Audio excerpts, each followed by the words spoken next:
Hi, everyone. Welcome back to the Rich Souls podcast. This is your host, Saara, and today I have another guest on, Grace Abbott. Grace is the queen of freelance. You might know her from How to Go Freelance. Well, welcome, Grace. Thank you. I'm so excited to chat with you. So happy to have you here. Okay, so I have been really enjoying when I have guests on, explaining to my guests, often for the first time, why I wanted them on.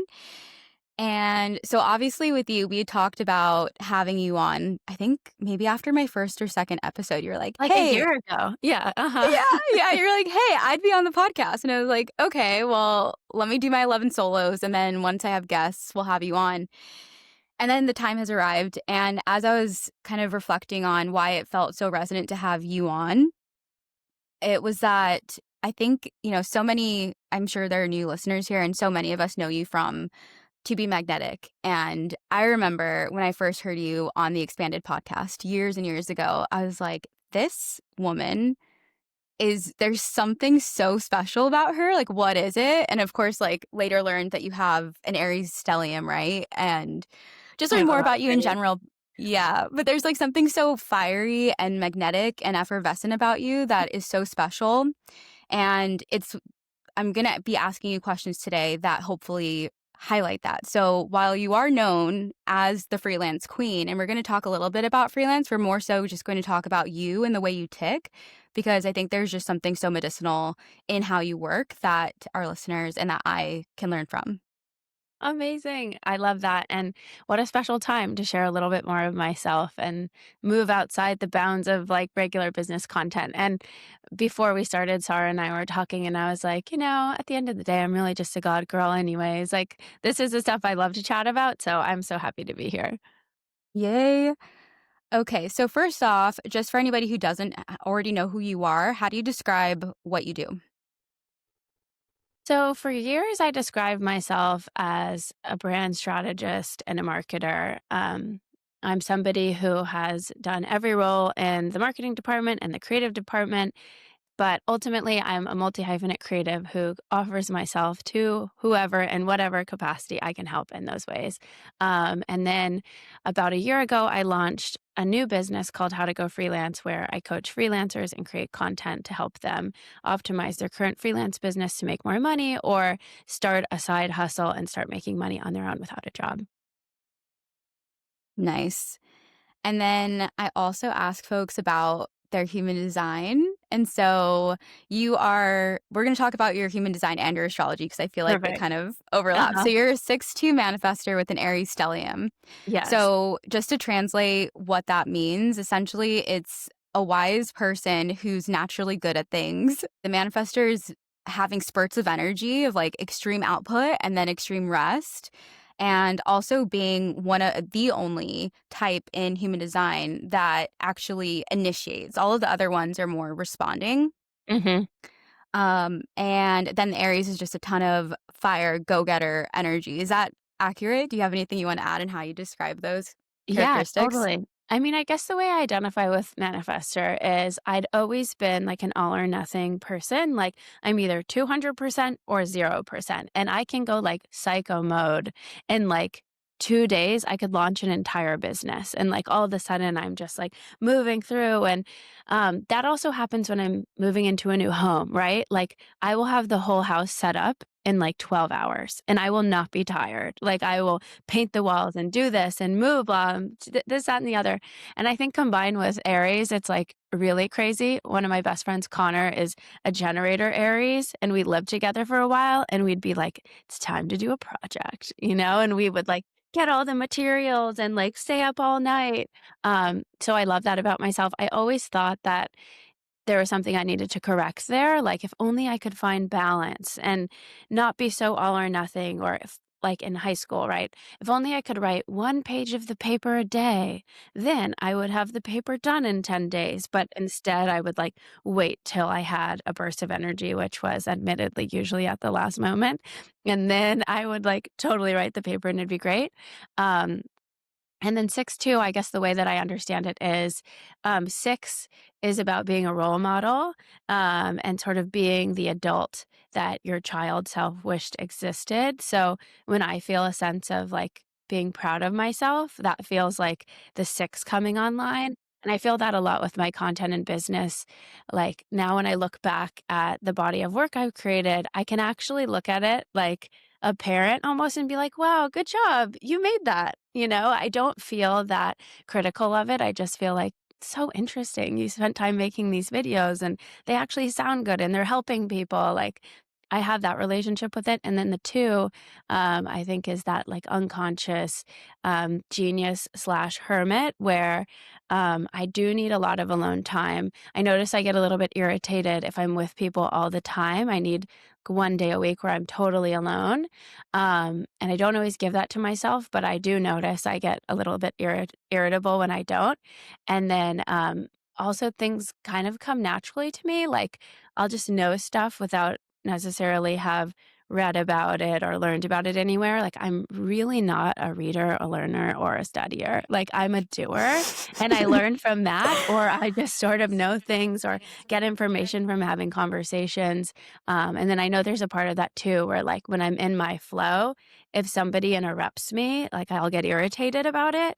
And I've just started to notice when that happens because my process is very unconscious. It's like I'm kind of moving through whatever I need to unconsciously to get to the conclusion I need to get to, but I don't even realize I'm doing that. And then I just sit down and write the thing, or I sit down and I design it in an hour. Like I don't have to work for 8 hours because a lot of my work is unconscious work.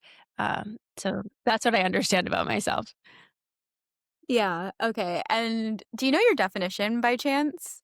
Yeah, I'm a split definition. Okay. And does that have to do with your incarnation cross? Here, I'm pulling up my app.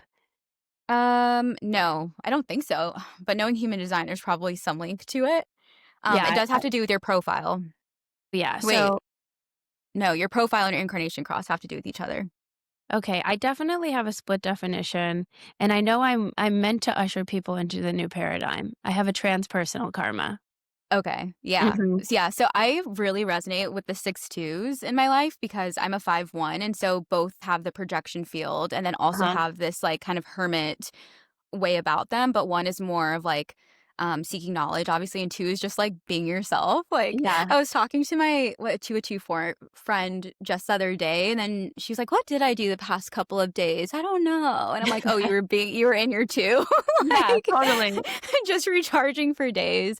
Um, and then when it comes to your profile, both in astrology and human design, I think something too that like I feel with your energy and that I've like, yeah, just witnessed over time is, yeah, you have this like wisdom about you and it's uninhibited, I think partially by the manifester and the Aries energy. It's like, the fool in Mhm. tarot or like beginner's luck. Obviously there's nothing beginner about you, but it's like that beginner's mindset where you're just Right. like, I had this idea and I'm going to go and do it. I'm not going to think about all of these stories or reasons as to why I shouldn't do it. Mhm. And I know I bet that's something that's so compelling for a lot of people who are connected with you and follow along with you.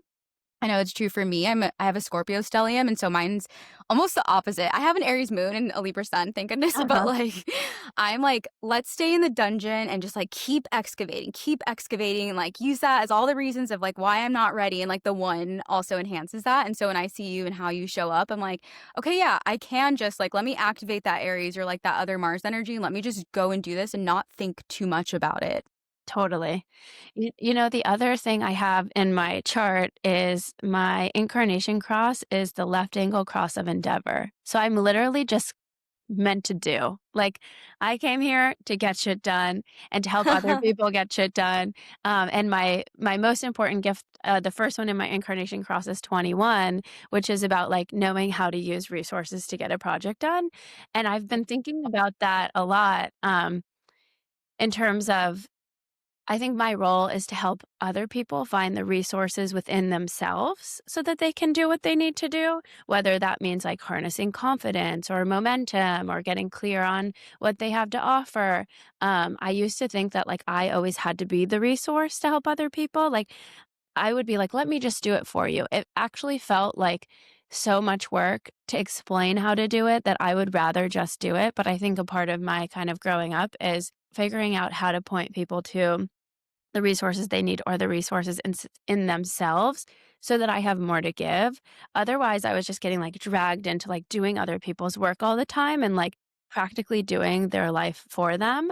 Um, and then I think the other aspect of that is knowing how to use like financial or physical resources. Like if we're doing a project, I'm like, okay, Mm. Sarah's going to paint and Connor's going to, make the food. Like I just have a sense of who would be best at what. Or if there's like $100, I would be like, okay, we're going to spend 20 on this, 10 on this, 5 on this. So I think that Sun Gate personality is a really interesting part of your chart.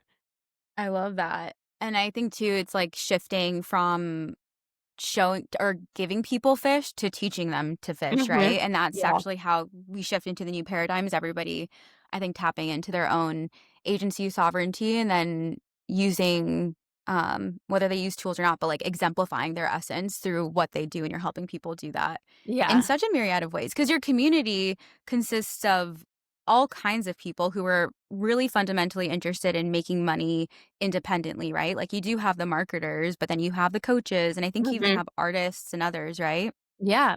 Yeah, there's really people from, like, all backgrounds who just wanna figure out, like, how do I monetize my genius, basically?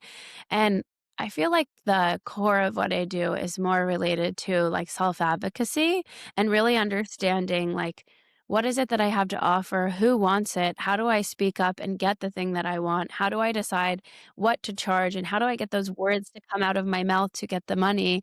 And I really see money as more of, like, an energy exchange, like, if you're willing to give your gifts and spend your time, that's your resource, right? And the other person needs to be willing to give you a resource back. It's just kind of like old school, I'll give you a piece of bread and you give me a piece of cheese. But now we've used money to like communicate that exchange. Um, and so I think, however, we can sort of depedestalize this idea of like money and instead move into this I have something to give. There are people who wanna receive it. There are people who need my help, who I can solve a problem for, and so they would be happy to give me their resources to solve that problem for them, rather than just going out being like, "Someone give me money," like, getting people to reframe it in terms of, like, step into your purpose, step into your Yes. resourcefulness, like, you came here with so many gifts to share. Are you just gonna, like, squander them away looking at the TV or waiting for someone to give you money for no reason? Like, we all kind of need to understand what we have to offer and be willing to offer it to, like, create that flow and that exchange. Yeah, I love how you talk about that, and there are gonna be some questions about worth essentially, right? Because I feel like you help people tap into their worth and then see their gifts, and then package those gifts and how they fulfill a need for others and needs that people have urgency around satisfying in business context. So, for anybody who happens to not know your actual like professional background, can you give us a Yeah. summary on your career trajectory? Totally. So I went to school for graphic design. I was a really horrible student. Like I never got above a 2.9 GPA. I just did not care. And then it was like a total miracle to my family that I decided I wanted to do graphic design and was like into it.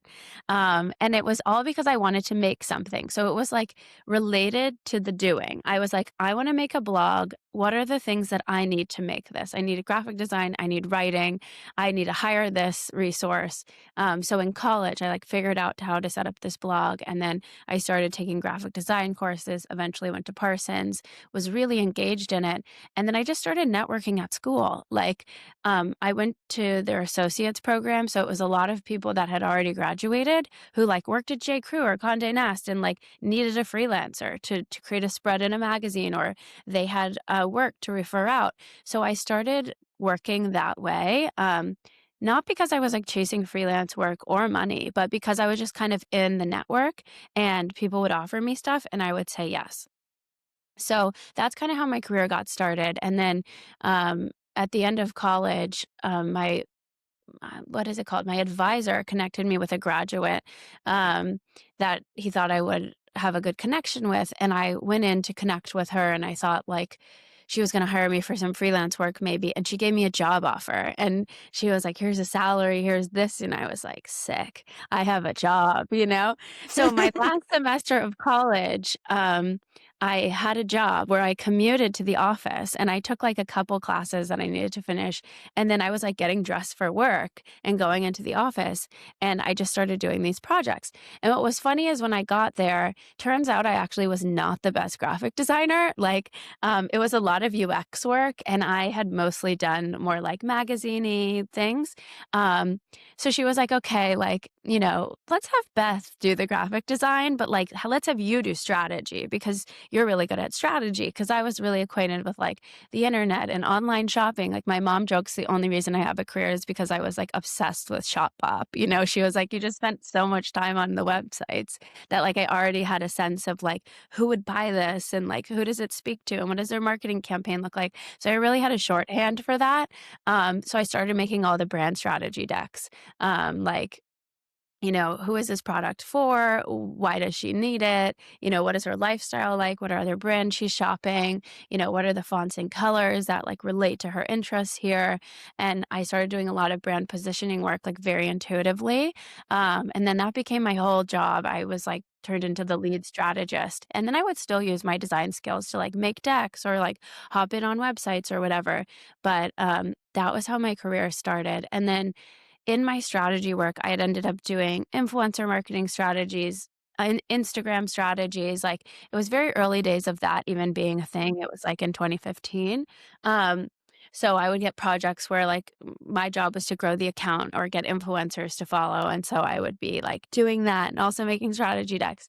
Um, and then eventually I moved on from that position and I worked at a venture builder for one of their portfolio companies. And when I was there, I just realized like, oh, I'm doing the work of like 10 men like automatically because this is what I'm used to doing at my other job. I was like so trained up by this woman, Reshma, who is amazing. So shout out to Reshma. She trained me up and I was like elite because I was like, I'll do social media and I'll do the website and I'll take the photos for this. And I didn't even understand why we needed a team. I was like, I can do all this. Um, but then I got to the point where I was just like, oh, I can make more money on my own. So I quit that job and went full time freelance in 2017 with those skills. And um, I was telling someone this in the car yesterday. I think I was telling Jessica Gill at a salaried job, I never made more than 65K. Like I never got to like a crazy point in my career. And then I quit. And my first year freelancing, I made like 120K and then like just continued growing from there. But being a manifester, like I'm such a freedom junkie. Like having a job on salary makes me feel like I have to get out of this at some point. It makes me feel like signing up for something means at some point I have to quit. Whereas, like, if I have these relationships with people that are more fluid and opt in and retainer based and whatever, I will stay with you forever. Like I will be there, I will be helping you, but it doesn't feel like my identity is locked into one thing. So, from like a freedom and like psychological me perspective, freelance just really works for me there. And then I've also noticed like, if I'm doing multiple projects at once, I'm less likely to get burnt out of one thing because I'm like getting inspired over here and I'm learning something over there. And like my focus can be totally on one thing and then totally on the other. So it's just like a model that really works for me career wise. Mhm. I get that, and it seems like so many people are starting to realize that they also have that desire of, like, not being capped within the container that is a one role within a one organization that does one thing, and learning, like, "Oh, there are options to have multiple clients that satisfy maybe each of my interests, and also where Totally. I get to negotiate my rate in a way that leads to exponential growth over time. I'm not just, like, capped within the structure of this budget of the organization that I'm working for." Totally. Yeah. I'm polyamorous in business. Yeah. Ah, Okay, I have a question about your time in college that you mentioned yeah. because you were just kind of inspired. You weren't even thinking strategically. You were just like moving, and it sounds like following this, like what you were energized by. And so I'm Yeah. wondering, in the midst of that, did you have any limiting beliefs that came up as you were following these different threads, or were you really uninhibited and just being like, go, go, go, and getting enough momentum where things were really flowing? I don't really remember that well, but I remember getting jobs. Like I was not impostery about saying yes to jobs or knowing that I could do them. Like my motto has always been like, get the thing and figure it out later. Um, and I always really encourage people like, if you know within reason that you can solve the problem, get it done, like get yourself the opportunity and then do the research, hire out, do a good job, whatever it is. My downfall really was that I procrastinated a lot. And I would get down to like the 48 hours till the thing was due mark and be like, frick, I hope that I can do this, you know? And then as soon as I like sat down and dropped in, I was like, oh my gosh, like this is really fun and I'm enjoying it. And if this doesn't look good, I can switch to something else. And a lot of that work was design work at the time. So design is like totally a journey, you know. I would like start in one world and then I'd move to another and then I'd make it look really crazy and I would take away all of the elements and have it look really simple and realize maybe that was better, you know. And so I think the self-doubt came between the time of like, oh shit, I have to get this done and sitting down to do it. And then once I sat down to do it, I always knew that I could pull it through. And then, you know, I would stay up all night if I needed to do it. But a part of me, like growing up, has also been like not putting things till the very last minute, like having some foresight on like, I'm going to hate this only because I'm putting it off, not because I actually hate the work. And I have that with a lot of things. Like right now, I really need to sit down and do my expenses, for instance. And actually, when I sit down and do it, I like doing it. Like, I get into the flow. I like to code everything. I feel so good about it. After I'm done, I stare at that expense doc and I'm like, damn, you really just did that, you know? Yeah. Because I like getting things done.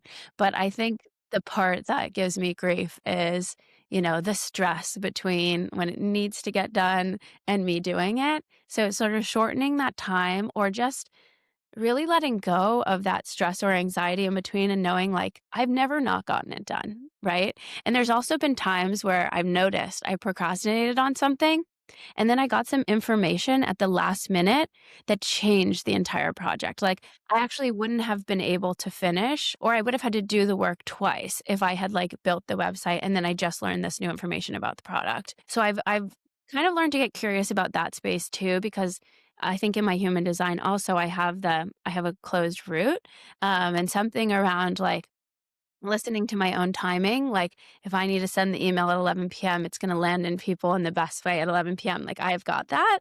And so learning to trust that a little bit more and be like, okay, like it's really getting down to the wire, but like actually the muse is here now, or actually I have the right information now. And I don't always procrastinate, but when I do, that's kind of when it comes up. But I'm trying to get more curious about like the why in that space.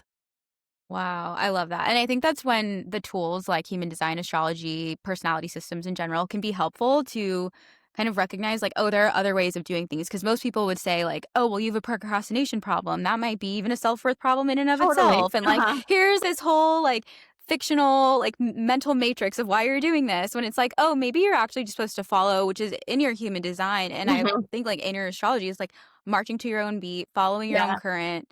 And yeah, not subscribing to whatever, like, the common way of doing things is, and I found too I was thinking of this morning because I used to be so disciplined, Yeah. like, wake up at 5, run, meditate, do my DIs, I was doing so Yeah. many things, like, fasting for way too long, and then I swung into the opposite pendulum, and now I feel like I'm much more in, like, a yin feminine energy, but I'm like and I've been in that for years, and now I'm like, "Okay, let me shift and kind of have both." But part of that is, like, doing things when you don't wanna do them. Yeah. Not doing it to an extreme, but it's like, okay, not waiting for motivation. So, like, this morning I didn't wanna work out, and I was like, I'm gonna experiment with, like, doing this thing I don't wanna do in this moment, and I'm gonna Right. continue experimenting with that in the new year because that's how you, like, have the consistency that's necessary to, like, kind of see results, and then it's Totally. around those points of consistency where I think we can build in, like, more of that, like, feminine flow and Yeah. have the balance. Totally. I think for me, it's I need to feel like I have a lot of time and space to do the thing. Like, I actually don't like having things on my calendar that much. Like, if Yeah. I have a workout scheduled every day, I'm like, man, that sucks. Like, I do not want to do this workout. But if I have the perception of the entire day open, I'm like, oh, I'm going to go to a workout class. Like working out would feel good. Like I have to sort of like take the rigidity out of it and just give myself spaciousness to get something done. And even in terms of getting my work done, like I just need to know it's due next Tuesday. And then I'm like, okay, I've got 7 days. Like I could do it at nighttime. I could do it at 2 in the morning. I could do it tomorrow. I could do it whenever I feel like doing it. So I have to have like some boundaries around like, okay, I know I'm going to work out at least 3 times a week. I'm going to go to Pilates, and I will do that. But I don't need to have like 8 a.m. every single day like that. Oh And my that gosh. really helps me actually be consistent because when I was in that extreme mindset, I just wasn't working out at all. And as soon as I just allowed it to be like 3 days a week is good enough, then I started doing the 3 days a week. Something that I appreciate about you is that you are so in tune with how you operate and you're open to like learning new things about you, like you just described. But it is that self awareness that I think then translates into business context. Imagine you don't feel like you have to negotiate how you work. And that again translates into maybe like the kind of work that you're choosing to do, how you show up online, the rates you're negotiating, all of that. Would you say that's accurate? Totally. I mean, I think I got to this self awareness because I always thought something was wrong with me. Like, I always wanted to be you. I wish that I would like finally have the discipline to wake up and do the workout and do all the things because I viewed myself and like I got this reinforcement from my surroundings as someone who like had so much potential. I don't want to squander the potential away. Like, I could be the best in my dance class if only I would practice ballet every day. Like, that was kind of the narrative I had growing up. And I think my mom always kind of knew these things about me, like I'm so spontaneous. I don't like to be hemmed in, but they always kind of felt negative to me. Like I need to rein this in.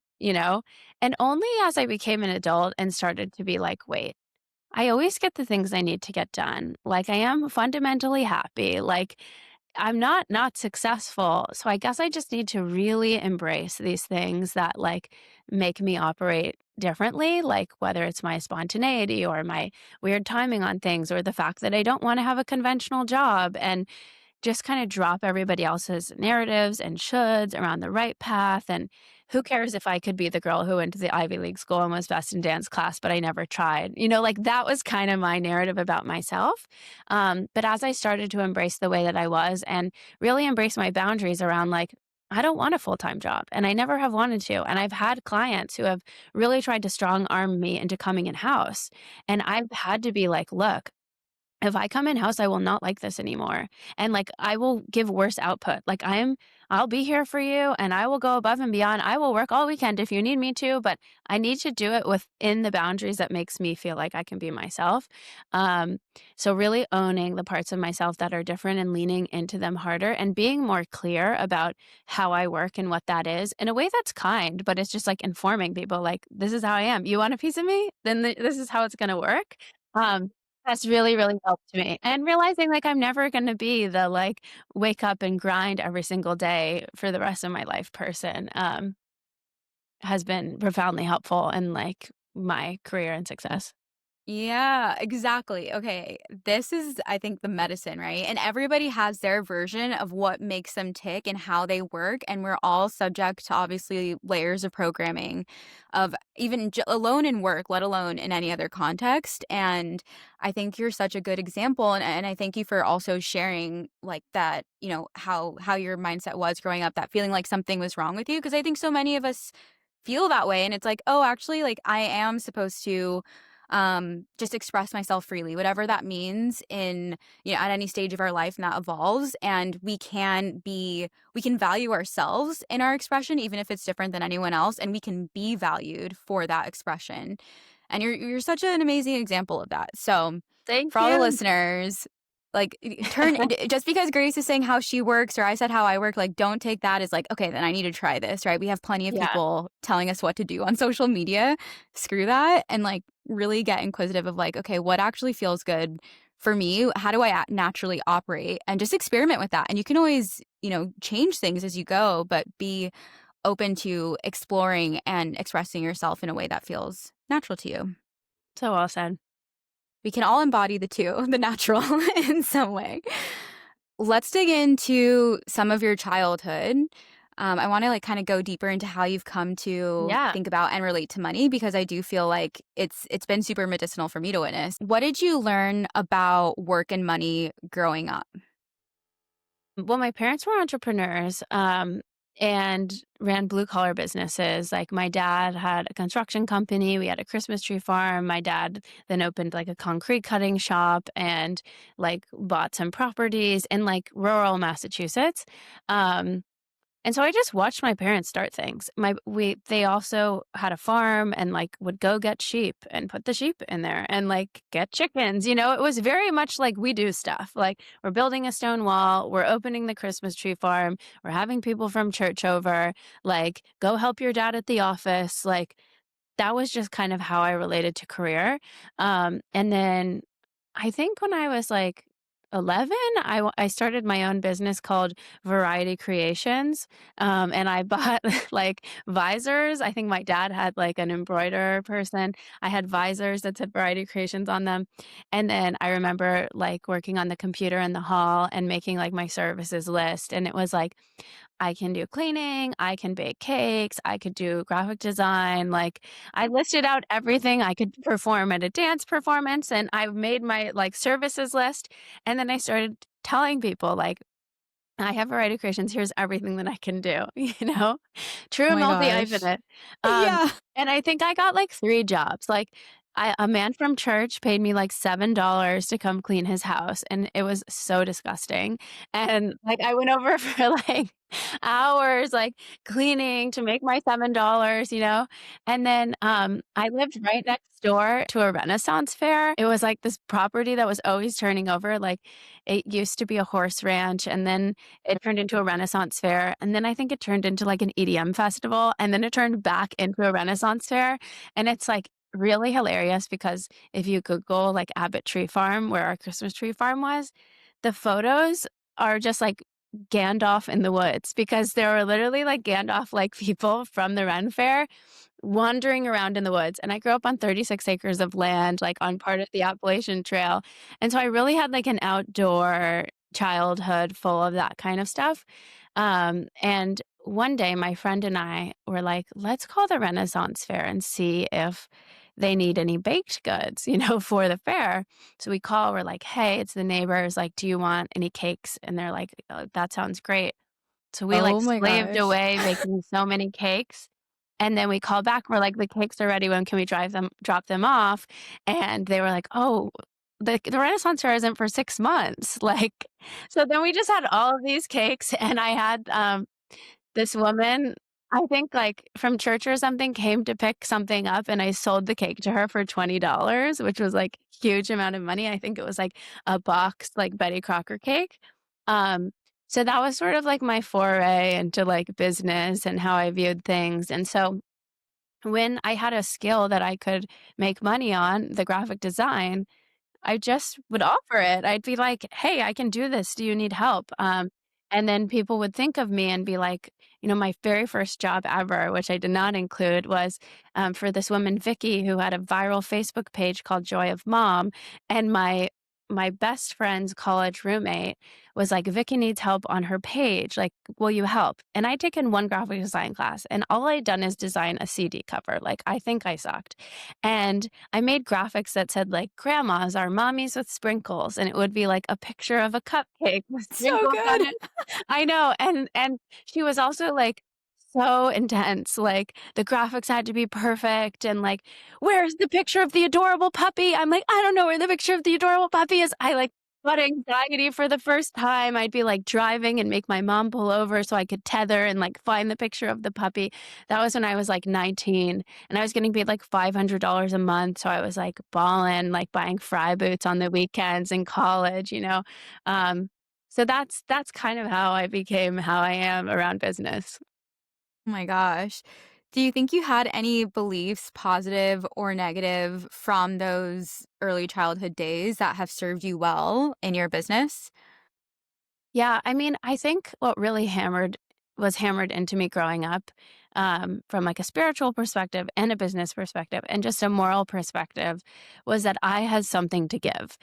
Like, I also was a dancer, and my mom would push me onto the dance floor and be like, you can bring joy to people, dance, it was that.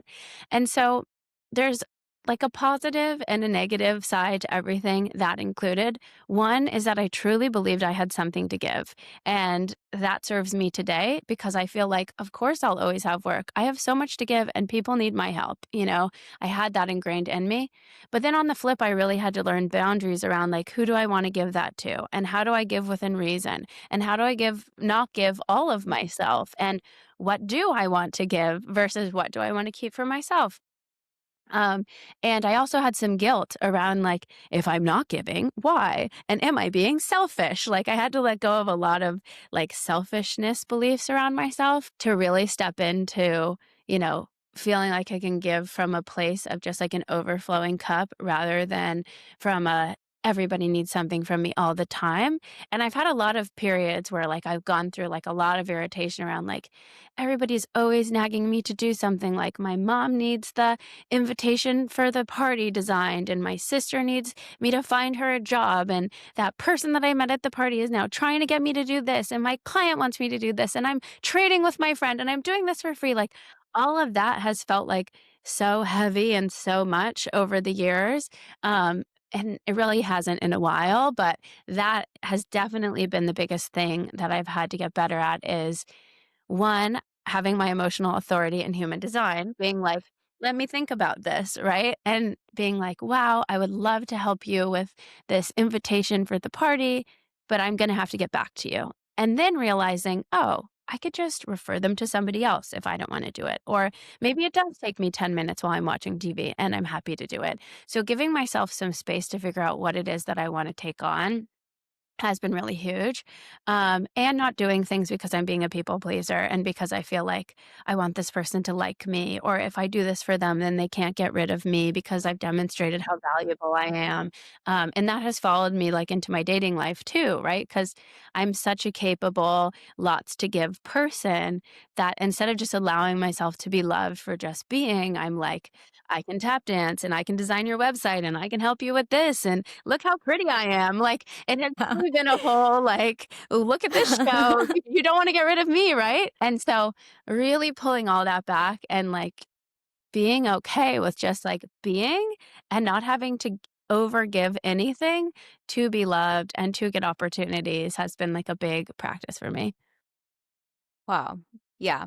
When you were speaking about the business context, I was like, this must translate into dating too, like the Totally. overgiving. Because I think so many women can like identify with being such a giver in relationship and then not always being reciprocated. And it's like, yeah, how is that following us into our careers?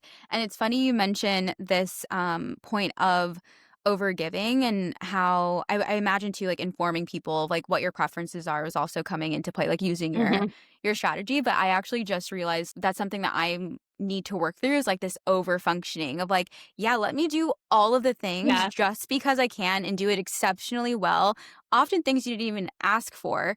But and that way I'm indispensable, but also I'm like holding all of this resent because then I'm doing everything for totally. everyone and not feeling like I'm being reciprocated. Oh my gosh. So, I mean, if there's anything we can implore on you to let go of for 2025 to move into the new year, it's resentment. And I've had a lot of this come up and I've let a lot of it go. And the antidote for resentment is forgiveness. tell us, Grace. And what you really need to do Grace. is like sit in the shower. This is what I do. I sit on the shower floor and I get really mad, about whoever I need to get mad about. And this person took advantage of me and this person didn't give me what I deserved. And, you know, it's funny because whenever you bring all those to mind, you also realize that you had a part in all of them, right? Like you settled, you overgave, you might have given something nobody even asked you to give in the first place, or you may have stayed way too long to a party that like you could have gone home. And really just bringing all of those up, realizing like your part in, creating this resentment. And therefore you train the person to think, oh, Sarah's always going to go above and beyond, and then you're like, I'm not going to go above and beyond and I'll only do it when I want to, like we train people, we teach people how to treat us, is like the best thing to come back to. So just get in the shower, feel all your resentment, just let it come up. And then, like, you really have to decide to forgive it and go person by person. Saara, like I release you from my projection that I've created on you and I forgive you and I'm letting you go. Because really all these feelings we have towards other people are just our own projections. Like they don't really have anything to do with them. They have everything to do with us. And so really release them, forgive them and set them free. And stop rehashing the drama. Like all the times I've resented somebody, all I want to do is tell everyone about it. And they did this and they did that. And I was this and I was that. All you're doing is reinforcing that you're a victim if you do that. And it's not empowering and it's not going to help you get any further or attract any more money. It's just going to keep you in a pattern of that. So, yeah, drop the gossip and really move into forgiveness space. And that will totally transform your income too. Mhm. Okay, so many pathways to go from this. I think the the first thing that's coming to mind is something I've learned in human design is that how we enter engagements or make decisions actually can inform the trajectory of that decision and how it ends up playing out. So if you enter something from a way that's not aligned with, let's say, your emotional authority, then that will likely blow up in your face. And I know I've seen that happen in my life. So I think it's just to say that yeah, like really slowing down when we are faced with things to, I keep going to respond to because I'm a generator. So it's I like, love what's my it. response Please. strategy? Yeah. But we're all getting, inputs from life Yeah. to respond to in some way. And so it's like when that happens, like, are we actually, we both bonded over Kabbalah is like, are Yeah. we being reactive or are we being proactive? Like, have we already Yeah. like done our process, like for Grace sitting in the shower and I like know. really like going through, especially if you're an emotional, like riding that emotional wave, but in any case, going through your process and then allowing yourself to come to a sense of inner clarity to actually respond from a place of worth and not from all of the stories that can weigh us down.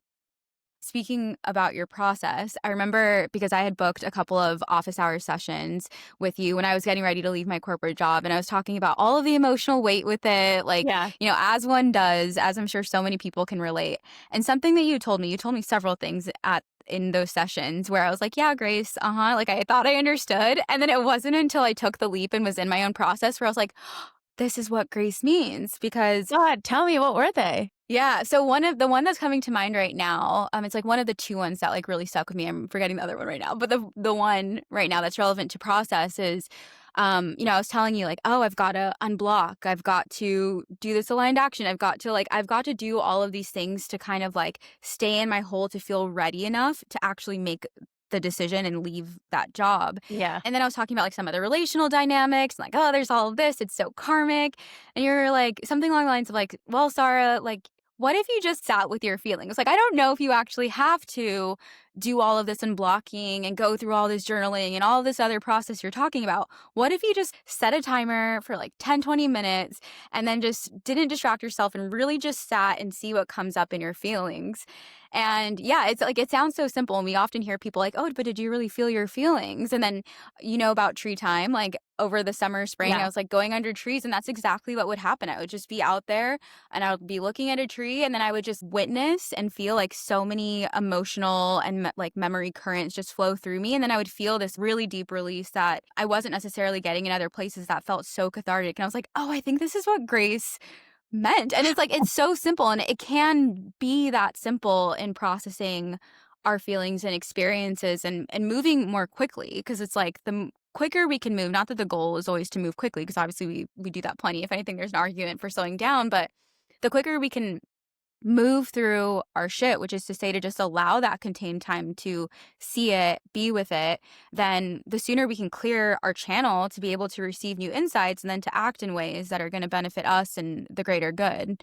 So I really loved that you were such an expander for me of like, oh yeah, again, Scorpio stellium. I have like 6 placements. I'm like, yeah, Uh-huh. I'm in the dungeon out here. Like I've been in the dungeon. Like Oh my here are the gosh. keys, but I'm staying in the dungeon. And it was like so liberating to be like, oh, like I have the keys and I can actually use them to leave Yeah. Oh my super gosh. I quickly. love that. That's been the biggest aha moment for me. And it's so simple. Um, like we are all self-help addicts. Yeah. We think following all these processes and doing all these things and setting all these modalities is going to help us. And they do to an extent in terms of like cultivating self awareness. But when you find yourself just like ping ponging between different thought systems and constantly needing input and like making gurus outside of yourself a god and getting obsessed with whether or not you're following your human design or your astrology or that it's Mercury retrograde or that it's whatever, like that is just ego. And like ego is just like that chattering voice inside your head that won't shut up and talks out of all sides of its mouth at all times that wants to keep you distracted from your being and from your presence. And so it's really important that we start to notice like, oh, this is just a bunch of junk that's pulling me out of the present and into my head. And if I want to get back into my body and back into the present, the only place where miracles can happen, the only place where you can shift timelines Yes. or call something in or get into the frequency where the thing that you need aligns with you or change your energy so somebody who wants to work with you thinks of you, like it's of the utmost importance that you get present and try and stay there as much as possible. And so when you find yourself like down a crazy thought spiral, maybe you're doing that because you're trying to avoid the action that you need to take, right? Like for you, it was so clear you needed to quit your job. You had like enough money to carry you for like the next 40 years, but you were like, well, I need to hang out a little bit more in these patterns. If you can really drill down on, oh, what I'm really trying to do here is distract from the fact that I am really afraid of quitting my job. And that seems very rudimentary, but you need to first identify, oh, I'm afraid. And then instead of being like, well, why am I afraid? And this, that, and the other. And maybe I need to DI it, or maybe it's a test, or maybe I have this issue and I probably need to sign up for this program. Instead, just sit with the fear. The fear is only there because we've been resisting it. And all of these things can only persist in resistance. And once you have this fear and you're like, okay, now's the moment I'm going to sit with it, be with it, love it. And you can take that time and feel it and cry about it and let it move through you. Like, I don't think I read a single Substack without saying, do this, right? um, then it will dissipate and it will start to dissolve, and the fear will have less of a hold on you because you are resisting it less. And in that, you can just completely dissolve those feelings. You don't have to learn to manage them.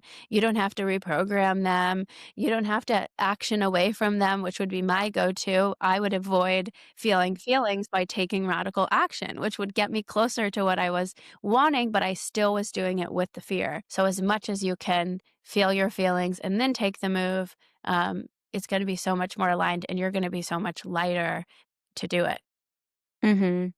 Yeah, and I think there's this spiritual element, right? Of like this idea of like, let me go in the psyche, let me like alchemize whatever's going on. And then there's the physical, the somatic, which has been really big for me this year. So everything of what Grace said. And also, I know that I still move with a lot of fear very often. And I get like, the tests have been crazy. And so part of it is creating time and space to feel the feelings to the extent that I can. And then also not seeking to change them.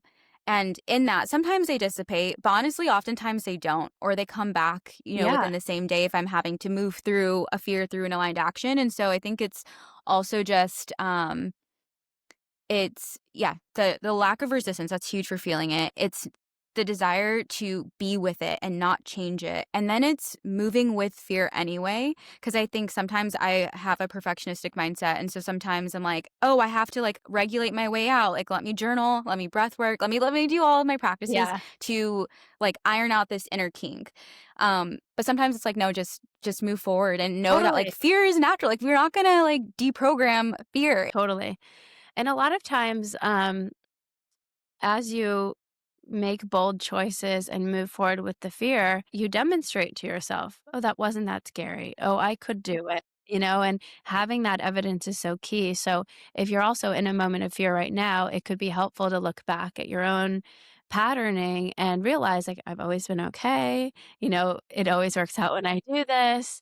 It leads me to the next thing. I'm never alone for that long. Um, it's so helpful to do that inventory, I think. Yeah, and I think too is in holding the fear and moving forward, not feeling like that's going to compromise how you show up, and like to also recognize like showing up imperfectly. You can show up imperfectly and still be accepted.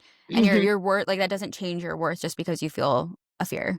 One thing that I've talked about a lot with my coach, who I'm gonna give you her info because you guys need to do a session, um, is this word perfect. And actually, like, us flaws and all, that is what's perfect, you know? Like, we're moving towards, like, perfected billboard version of Yeah. whatever we think, but the fear is perfect. It's perfect because you need to move through it, and it's showing you what you want, and, like, it's awakening something in you that you're ready to release. And so, I know we're all kind of, like, anti-perfect, but I think it could be nice to embrace perfect and realize that it is all perfect right now. And that's also profoundly helpful when you're dealing with other people and you see all of their imperfections, you know, especially when you're dating someone and you're like, well, they need to go to the gym and they need to try a little harder here and they need self awareness and probably get into therapy, you know, like learning to love someone is accepting them and being like, they are perfect as is. They are on their journey. They are going to learn things in their own time. And like me pointing out every little place that they could improve and like trying to be a little self help bug in their ear is like not helping them grow. And it's not helping us deepen our love. Like it is just criticism. And I'm shining that criticism out because I have an intense amount of criticism on myself. Um, so learning to allow and accept you as you are today and other people as they are is also a really helpful practice. And it doesn't mean you're not going to grow. It doesn't mean we're all just going to like turn into couch potatoes and never try again. It just means in this moment, we need to accept and allow how things are. And then from that place of non resistance, because we've allowed it, we can make a new choice. Mhm. Yeah, I think, again, like, life can be a lot easier than I think or that we think. Like, that's Totally. that's really how it goes. It's funny because before we got on, I was listening to a Marianne Williamson lecture, Yeah. and I probably subconsciously chose it's titled A State of Grace. Oh my God. I And so love it. she's talking all about grace, and yeah, that was the key point of, like, the only responsibility that we have is ourselves and how we respond to things, and Yeah. there might be a medley of feedback and inputs and negativity that we receive from other people, and, like, can we just accept them and love them anyway? Obviously, that doesn't mean, like, letting yourself be, like, stepped on or, like, be in toxic dynamics, but it's like when for the things that are frivolous, that are meaningless, can we give people the grace of, like, "Oh, they're in their process. Let me actually, Yeah. like, instead of jumping at them to correct themselves, let me, like, give them space to see if they come to their own conclusions because Right. we're all in our becoming." I So, know. It's so cool. walk me through a decision that looked completely illogical to other people, but that made all the sense in the world to you. I can think of a couple. One was probably when I moved to LA. Um, I was in a relationship with somebody who I had a lot of karmic stuff with, and they were from college, and we were on and off for a long time. And I was kind of done with the relationship. Like it just seemed like we were on different paths and growing at different speeds. And I was really critical version of myself. And I really didn't like that or didn't feel good about it. And we had been living in St. Louis, and then we moved back to Boston, and we moved in with my mom for, like, a couple months while we were trying to figure out what was next. And the idea was we were gonna, like, move to Boston together and figure out our next steps. And I had been visiting LA a lot. I was already working with Lacey and the TBM team, and I was making friends out here. I was, like, realizing, like, I'm still, like, young and attractive and, like, could be in the mix. And I I realized I wanted to move to LA and break up with this person after we had moved in with my mom in Boston, and I felt really bad about it. And I told my mom, and my mom was kind of like, "What are you doing? Like, what's in LA? Like, come on, you have this relationship, and you guys just moved back here." Um, and I came to LA and I signed a lease on an apartment. And then I told everyone, I signed a lease on an apartment. I'm moving to LA. I'm sorry. Like, I'm ready for a new chapter. And I got a lot of pushback about it, but I feel like felt I had to do it anyways. And then I moved out here, and within like 2 weeks it was COVID, you know? And so it was kind of like, okay, I've like ended my relationship. I moved out here like against everybody's better judgment. I'm spending way more money to be here, and now it's COVID. And I think I had a moment of being like, I hope that I've done the right thing. Um, and then right next door, I lived on this property with 2 houses, lived this amazing couple, Nick and Jeff, and they, like, came and knocked on my door, and we became, like, best friends during COVID. They introduced me to, like, the entire gay community, and I had the most fun I've ever had in my life. Like, I had so many friends, I was, like, Wow. so social. I met my other neighbors, and they were cool and young, and they introduced me to people, and me being willing to, like, tune out the noise of everybody else's better judgment, to like leave the relationship even though it seemed really hard, to move to LA and find out it was COVID and still be like, okay, God, I guess here's where I am. Like I've never had more friends and community than in LA. Like I've never had more people opening doors for me or introducing me to people. Wow. And like now in my neighborhood, I live like right next door to all of my best friends. And I walk outside and I say hello to someone. Like making that decision really moved me into a space where I love my life in a way bigger way than just like enjoying work or having a good relationship. It's more that like I really enjoy community and friendship. And like I like going out, like not just because I'm like trying to cruise for guys, but because I'm, like, having a blast and loving my friends, and, um, so that was a hard decision that turned out to be a really good one. Yeah, wow. It's always interesting. I've had an experience like that where I, like, followed, like, a soul call Yeah, to move to Nashville, and then it was, like, hell when I got there, and I was like, "What did I yeah, do?" Yeah, but sometimes it just takes time because then that led me to Austin, and I feel that way about Austin. I'm like, how did I end up here? I couldn't have totally, imagined a better place for me." and a lot of the times, the things you're called to, if they feel more negative, it's because you really need to learn a lesson in that Oh, chapter. yeah. And, like, what a gift because there you are in the middle of the fire and you get to move through it so that you can leave it behind and not deal with it anymore.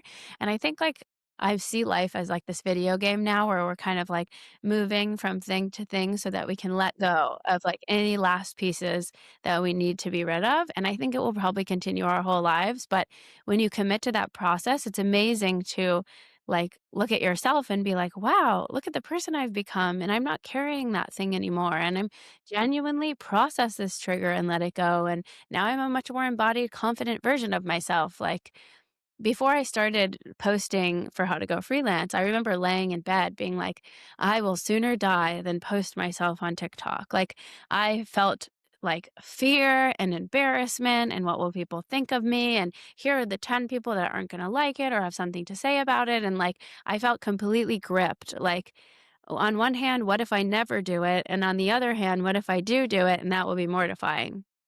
And then, like, I managed to move through that and push myself off the cliff and do it, and it took me, like, 8 months to feel really just whatever about it. Like, now I can do it and I don't care anymore, like, genuinely, but for a while, I would post and feel like, "This is stupid," like, "This is kind of silly. What are other people thinking?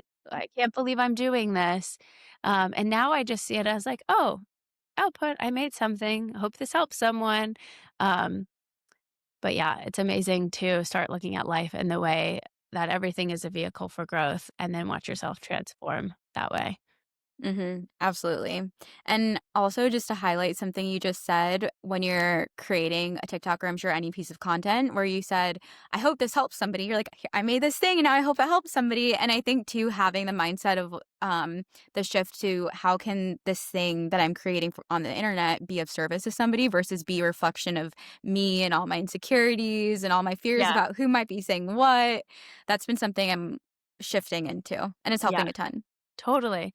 Yeah, and getting out of the um I'm showing up because I need to be validated because I want people to think I'm smart or attractive or I'm trying to get something out of my audience um and really showing up as somebody who has something to give. And really coming from that place of this comes easy to me. I know it can help somebody else. And so I'm going to step onto the dance floor and give my gift rather than it being like a performative, hope this gets engagement. This is kind of embarrassing. Hope people like it. Like that's never going to be received in the same way than if you're really stepping up with some value to give to other people. Yeah. I feel like energetically, everything is getting more and more transparent. Hmm. So your intentions are seeping through what you're putting out there in online and off. Totally. Um, So totally agree. Okay, I know we were talking about stacks and you don't really do them, Yeah. but I am curious, like, do you have any go-to tools, resources, teachers when it comes to spirituality, self-development that you have gone to over time consistently or that's currently in your daily rotation? Yeah, so this woman, Teresia, I connected with a couple of years ago, and I referred like all of my friends to her, so they all go too. Um, it was like New Year's 2023, and I had met this woman a year prior at like a spiritual event, and she was like, "You're so like on it, but here's this email of this woman. You should connect with her because she can really help you." And I was like, "Whatever." And then I started listening to A Course in Miracles on a walk, and I remembered that Teresia coached like A Course in Miracles methodology. So I was like, "Okay, maybe I'll email Teresia." So I email her, she gets right back to me, and then we had our first session, and I'm like so hyped to tell her I'm so self-aware. I know all my human design. Let me tell you everything about manifestation, like all these modalities I know about. And she just kind of started laughing and she was like, "Okay, we're just going to learn to be." And so I would go to these sessions every week and just close my eyes and drop into my being, and I'd be like opening my eyes the whole time, like, "Are we done yet? And am I supposed to be breathing?" And I totally didn't get it.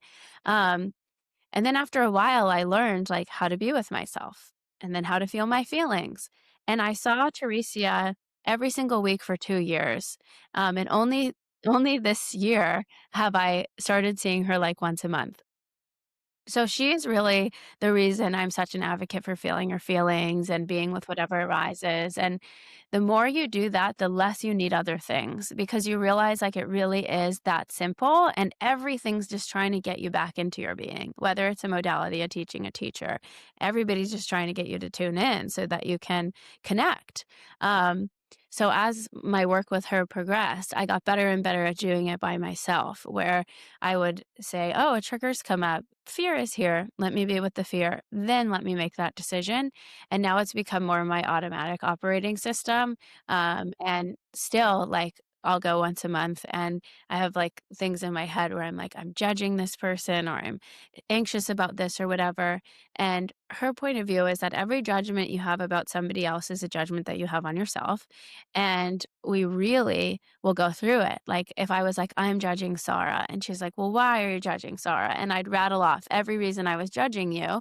And she'd be like, okay, so you think you're those ways. Like, let's sit with the part of you that feels like you are that way. And so I would sit with it and then we would talk to the part, like kind of parts work and really then move through it and forgive it because I just made it up and projected it on you. And it's not really true about you. And it's not really true about me either.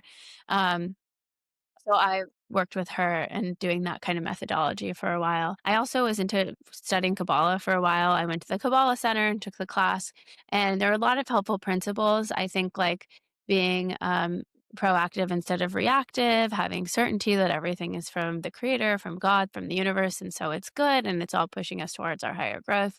I think that the bread of shame concept about not overgiving is like really huge. Like the concept there is that like if someone only has a small cup of water, you're not going to dump like 2 gallons of water in the cup. It's just going to make them all wet, Mhm. right? It's like not actually generous to overgive to somebody who doesn't have a vessel to receive it.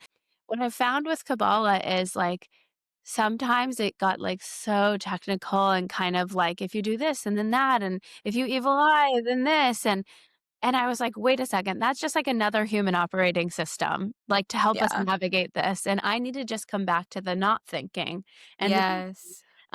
so I'll keep the concepts that resonate. I'll leave the rest. I'll listen to a podcast when it gives me a pickup.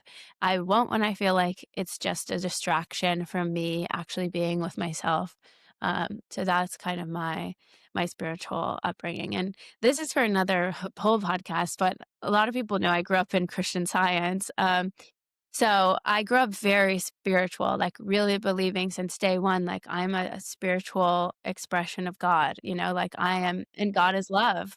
And like I'm the image and likeness of God and God is perfect. And when God looks in the mirror, like God only sees perfection and only sees infinity. And in infinity, like there's joyfulness and there's sorrow, and joyfulness cancels out the sorrow. So light does prevail. Like that's a whole nother conversation. But um, one of the reasons I'm so kind of versed and interested in all of this is because of my upbringing and, learning to integrate, a religious background and the dogma that comes with that and the making it of your own and how it informs everything else. So that's kind of what's going on in my head on a regular basis. Wow. Let's see, there's something you said.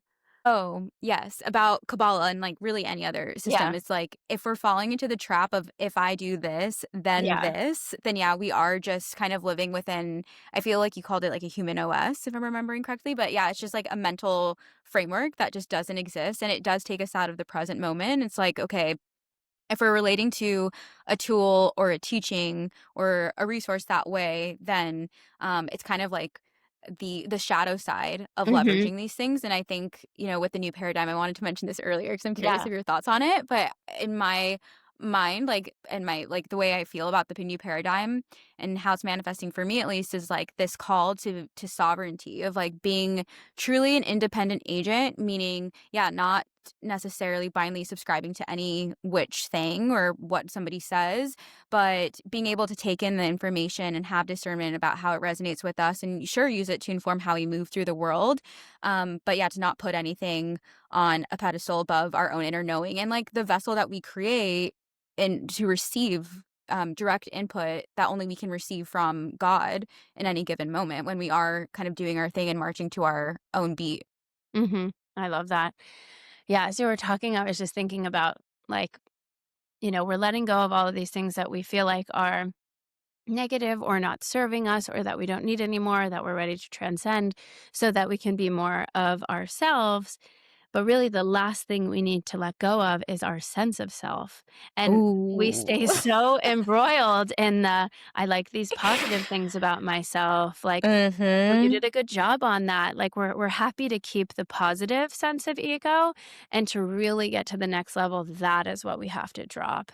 And we really have to be like in humility that like, okay, if we're really just an expression of the light and we're here to move in any which direction best serves our purpose and the greater good, then we have to be willing to let go of all of, our earthly attachments to qualities about ourselves or things that we Yeah. love. And my Christian Science teacher would always say, like, if we're loving something too much, it's like if we're like, I could never leave this home or this neighborhood because like it makes me happy and blah blah blah, then we're making that a false god, right? And like to that end, like maybe it would serve you to get rid of the house and move forward to realize, like, oh, my sense of love is not in this. My sense of home is not in this structure. Like love and home and community, those are all qualities that are felt and that are experienced, and they're not attached to material things. And I think like the new paradigm energy is really about realizing that all of these qualities are infinite resources and they aren't stuck in material objects. And the more we let go of our attachment to putting those qualities in things and then getting attached to them and making them a false god or a false sense of something, then we get closer and closer to being in that sort of oneness and that like pure potential. Then we just turn into this kinetic energy that's like ready to move wherever it needs to move. Yeah, that's, like, in the current. I love that you Mhm. said that. Yeah, it's not like, I mean, I feel like we know this, we hear this all the time, but I am feeling it personally to a greater degree of not thinking that my happiness or my sense of security or safety comes outside of me, because it's easy to think that, especially if you're wanting something. But, yeah, I think it's, like, drilling it down to, like, I actually don't, but also how do I practice this in my day-to-day life? Like, if I'm in a situation where there's something specific that's like coming in, I'm like, oh, I really want this. And I'm starting to recognize, like, oh, I'm starting to like conflate my sense of worthiness or even my relationship to God with whether this thing pans out in the way that I want it to. It's like, okay, Mhm. well, how can I like take a step back and anchor back into myself, and the self beyond Saara, like beyond like my sense of self and my identity. Totally. And for me, like nature is like I mean, that like, I could say other Yeah. things, but, like, nature, just, like, go outside and put your bare skin on the Yeah. earth, and that'll remind you, like, Eh, faster than other things. so good. I'm curious if there's ever anything that you feel misunderstood about, or if you ever feel misunderstood Mhm. in general, and if so, about what? Um, it's a really good question, and yes, I've totally felt misunderstood. Um, I can't think of the material that well right now, but what I always try and remember is that we can't correct other people's perception of us, and it doesn't really matter that we do. And I used to spend a lot of time trying to correct other people's perception of me or trying to be the version of myself I needed to be for that person to like me. And I'm really good at it. Like, I'm really good at getting into a relationship with anyone and really intuiting exactly what they need and being the version of that they're really going to like. Um, and in that, I was always being misinterpreted because I was never being myself. I was always just kind of like conforming to the energy or balancing it out based on the other person in the relationship, whether it was work or romantic or friendship or whatever it is. Um, and so I think like the work is really coming back to being able to be yourself in whatever setting you're in. Um, and then if other people perceive you in a way that's incorrect, like it's actually perfect because like you are like bringing to the surface whatever needs to be healed or expressed or felt within them. And really, we're all just mirrors for each other at the end of the day. So um, I've experienced a ton of that. And I think just recently I had a misunderstanding with somebody where I tried to express how I viewed our relationship and they heard it a completely wrong way that cast me in a really weird light. And I was like, that's literally not what I was saying at all. And I really had to like move through some anger about it and just let it go and be like, I don't care about correcting my perception um, in this person's eyes. Like, I can just let it go. And then an opportunity came later where I was able to express myself on the phone and it made sense to them. And then it was all good. And I was like, okay, we're on the same page now. But yeah. Is there anything that you're excited about bringing into form through your business or otherwise in 2026? Yeah, I'm excited to experiment with different kinds of offerings, whether it's like more like hands-on cohort groups to help people grow, launch their freelance businesses, or running more social cohorts with my friend Grace, where we really like hold people accountable and get each other posting and community. I think accountability and community are like two things that everybody's really yearning for. And I love hosting these community containers for them. So I'm excited to spend some time in the next few weeks figuring out what my offerings are for next year because I think they're going to evolve.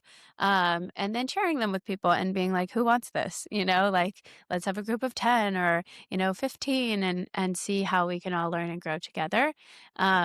And I'm excited for the opportunity to make more of my work and my income come from the community that I'm building and more offerings that I can put out rather than just being like a marketing role on somebody's team. In the last few months, I've like hit some new momentum of actually having community there that's excited for the offerings and people that do want to sign up for stuff. So it's cool to be at that point where I'm like, oh, like now I can actually build this business rather than just like be everybody's marketing lead. Mhm, mhm. Because How to Go Freelance was kind of like a side project for you, right? And then Totally. now it's yeah, I love that trajectory for you. Uh-huh, and it's a good reminder for everyone, like, don't expect, like, the little business, like, experimental, fun, creative project you're doing to be your source of income right away. Just focus on having fun, on experimenting, on building it, seeing where it goes, because that energy is more magnetic too. Eventually, if it's meant to be, it will turn into something that can be more supportive, but, keep your day jobs and, like, don't put the pressure on your creative projects. Mhm. Yeah, and have fun along the way because believe How to Go Freelance, you launched it a little bit over a year ago now, Yeah, and last August. mhm. Mhm. Yeah, and you've, like, created so much community within it where it's yeah, there's, like, the biweekly coworks, you're doing the Q&As, you've had, like, lives with your friends on, like, I know Grace McCarrick was just on Mhm. one, and so it seems like you're just having so much fun, Totally. while Mhm. you're building it, and so the time's passed and you're like, "Oh, this is actually, like, That's the this thing thing. that Yeah. is Uh-huh. moving." Yeah, yeah. It's cool. Uh-huh. Yeah, love it. Okay, we're gonna do some freelance rapid fire. Okay. So, patterns that separate people who thrive in freelance from those that don't. I think being willing to advocate for yourself, like I say this everywhere, but tell people what you're doing. Like a lot of people don't have clients and like their mom and their best friend don't even know what they're doing. Like they just came up with something in their head and have told no one. And I'm like, well, duh. Of course you don't have any clients. So what I would do is like a sweep for the new year, like remind everyone what you're doing if you haven't done it. You know, text your friends, text your old colleagues, like post on your LinkedIn, like make it clear I'm open for business. Here's what I'm doing. It doesn't have to feel desperate or like you're asking anyone for work. You're just informing people that your services exist, that you're a resource if anybody needs you. And people are happy to be reminded of resources, especially when they need them. And you'll find that somebody's like, oh my God, I actually have been thinking about this and I want to talk or connect with so and so. So that's like how to get the muscle going is like tell people around you. A lot of my business has come from just like the two inner rings of that circle. Hasn't necessarily come from having a big audience on any channel. And people think, oh, like, oh, I don't have a big audience, so I'm never going to be successful. Like, I'd never posted about my services on social media. I like would post on Instagram and I posted pictures of beauty products for a while, but I had a six-figure freelance business for like 7 years where I made between like 120 to like $400,000 in a year with no social media, just telling people, getting referrals, like people thinking of me and introducing me to somebody else. Even before like How to Go Freelance existed. So please don't compare yourself to me in terms of, oh, she has an audience. So of course she has work because all of my work came in the time before I had an audience. So just want to put that PSA out to everybody.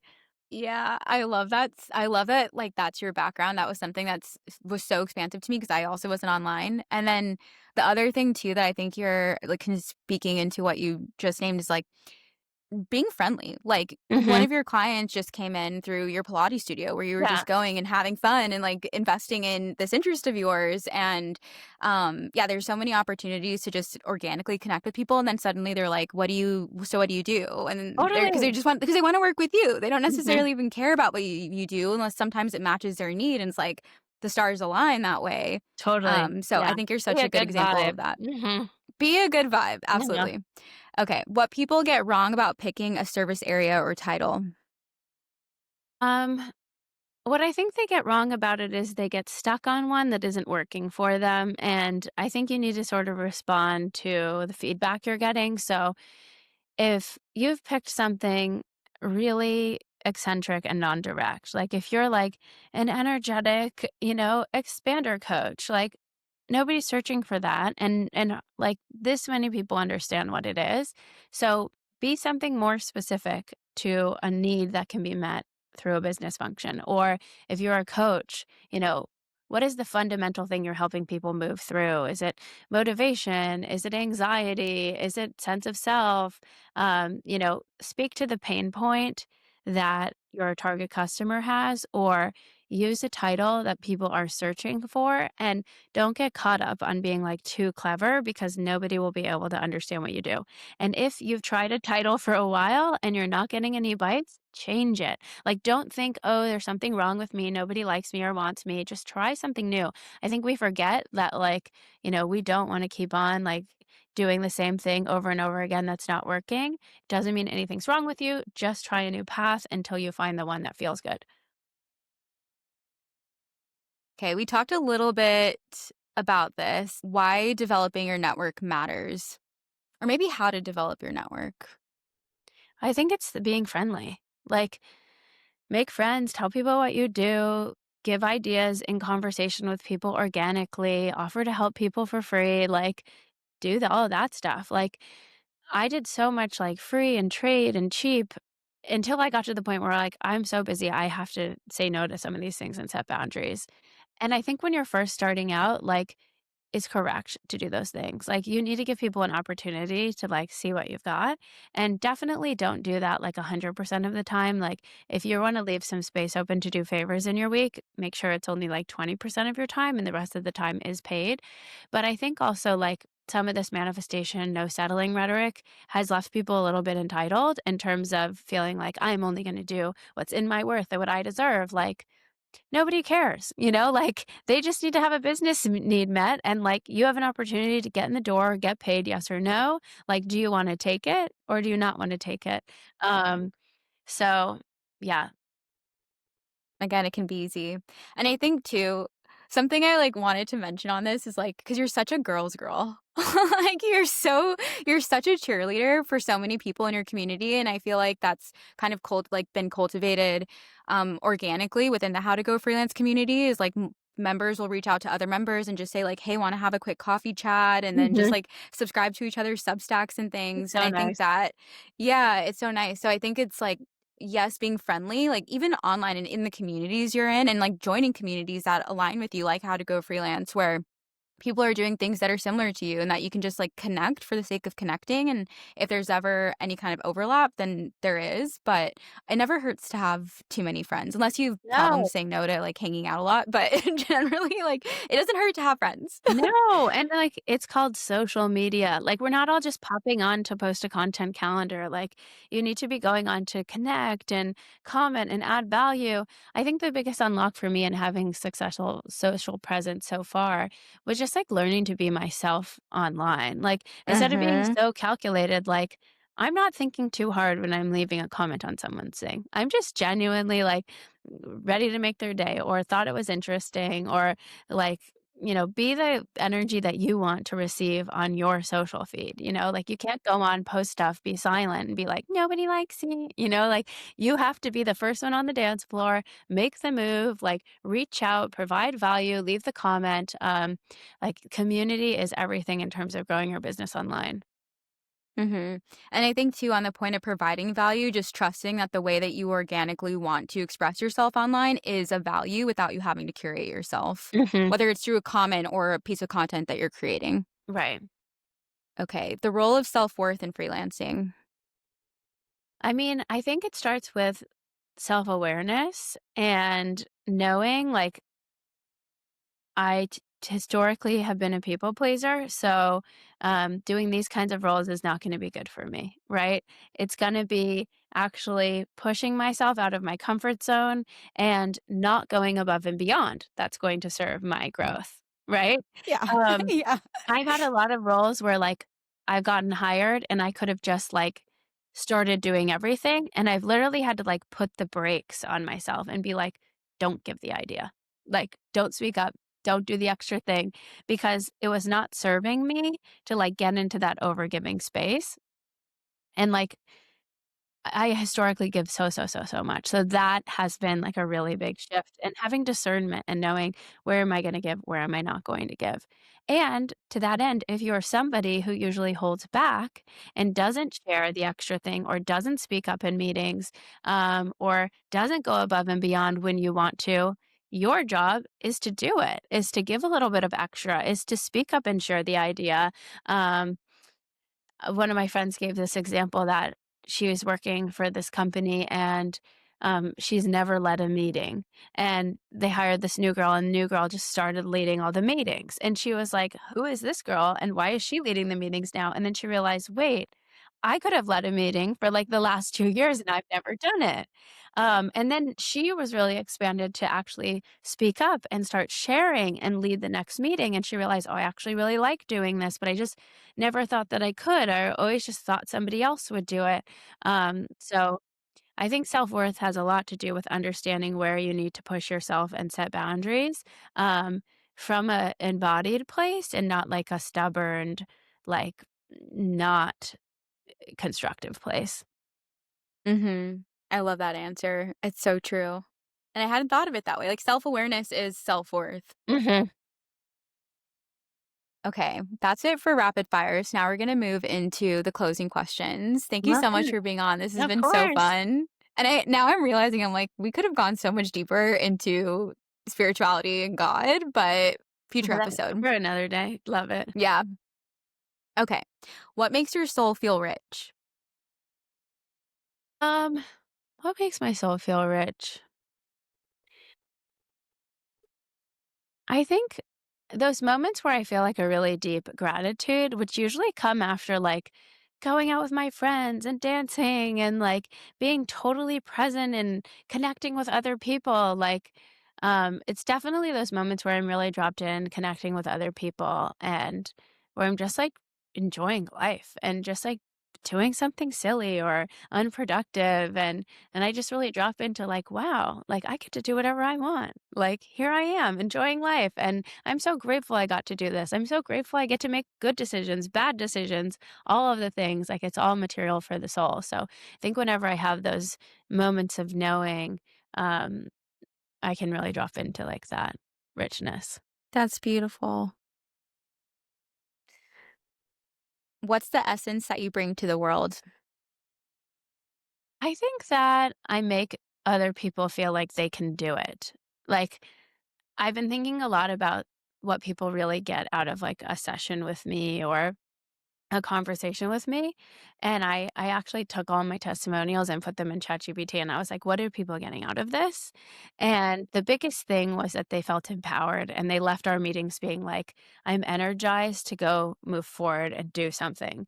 Um, and so I think it's really interesting to look at, here's the tactical value you provide, but here's sort of the energetic value you provide, which far surpasses the tactical thing.